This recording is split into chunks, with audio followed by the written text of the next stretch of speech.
কেন্দ্র সরকারের উদ্যোগে আদিবাসী উন্নয়নের জন্য জন ভাগিদারি অভিযান কর্মসূচি শুরু হয়েছিল দক্ষিণ দিনাজপুর জেলায়। গত 18 তারিখ এই কর্মসূচি শুরু হয় এবং সোমবার এই কর্মসূচি শেষ হয়। এই নিয়ে সোমবার দুপুরে বালুরঘাট জেলা প্রশাসনিক ভবনের আত্রেয় সভাকক্ষে এ নিয়ে একটি সাংবাদিক বৈঠক করেন জেলা শাসক বালা সুব্রমানিয়ান টি। মূলত দক্ষিণ দিনাজপুর জেলার 213টি আদিবাসী অধ্যুষিত গ্রাম রয়েছে। তাদের কি সমস্যা রয়েছে তা নথিভুক্ত করতে গত 7 দিন সরকারি আধিকারিকেরা তাদের গ্রামে গিয়েছিলেন এবং তাদের সমস্যার কথা শুনেছিলেন। পুরো জেলায় 115টি ক্যাম্প পরিচালনা করা হয়েছে, যেখানে মূলত জন সুনওয়াইল এবং ট্রানসেক্ট ওয়ার্কের উপর জোর দেওয়া হয়েছিল। এই ক্যাম্পগুলির মাধ্যমে 20,745 নির্দিষ্ট সমস্যা নথিভুক্ত করা হয়েছে, যাদের মধ্যে 1,845টি সমস্যার সমাধান করা সম্ভব হয়েছে এবং বাকিগুলি প্রক্রিয়াধীন রয়েছে। এছাড়াও 115টি টিবি স্ক্রিনিং, 628টি আধার সংক্রান্ত কাজ, 416টি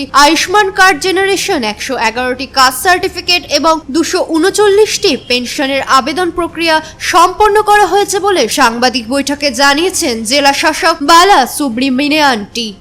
স্কিম আছে, এটাতে আমরা অনেক কিছু আইএসি অ্যাক্টিভিটি, এটা তো মেইনলি সচেতনমূলক আমাদের কারবাই যেটা আছে সেটাই আমরা করলাম। এটা পুরো ক্যাম্প ছিল, 115 ক্যাম্পস আমরা কন্ডাক্ট করতে পারলাম।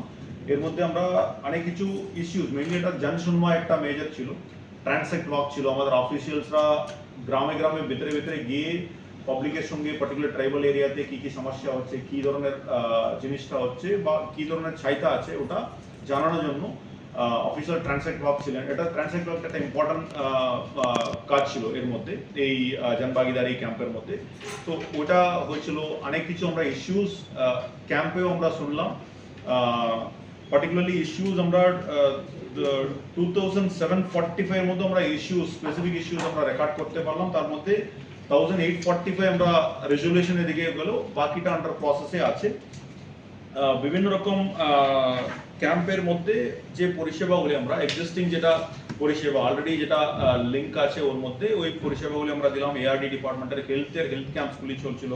হেলথ ক্যাম্পের মধ্যে আমরা স্পেসিফিক্যালি সিকল সেল স্ক্রিনিংটা অলমোস্ট 1395 হলো, টিবি স্ক্রিনিং 115 মতো হলো, আদার ফ্যাসিলিটেশন এর মধ্যে হচ্ছে 624, আয়ুষ্মান কার্ড জেনারেটর যেটা নতুন, এটা এরপরে হবে, ওটাকে শুরু হয়েছে 416, ক্যাস্ট সার্টিফিকেট যেটা ফ্যাসিলিটেট করা হলো 111, পেনশন কেসেস প্রসেসড নতুন যেটা 239, ডিবিটি ফ্যাসিলিটেশন 115 হলো।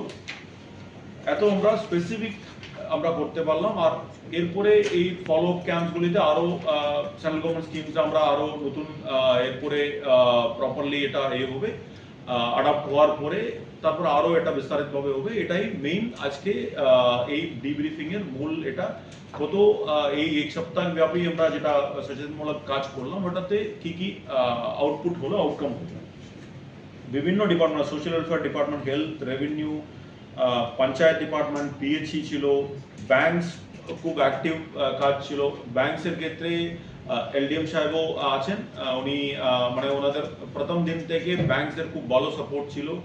ব্যাংকের যত খাতা নতুন খোলা বা এক্সিস্টিং কোনো ব্যাংক নিয়ে সমস্যা ছিল, কেওয়াইসি অ্যাক্টিভিটিস সবকিছু ওখানে ওই ক্যাম্পের মাধ্যমে ওনারা পেলেন। এটাই মূল আমাদের এই জনভাগিদারি ইনিশিয়েটিভের উদ্দেশ্য ছিল।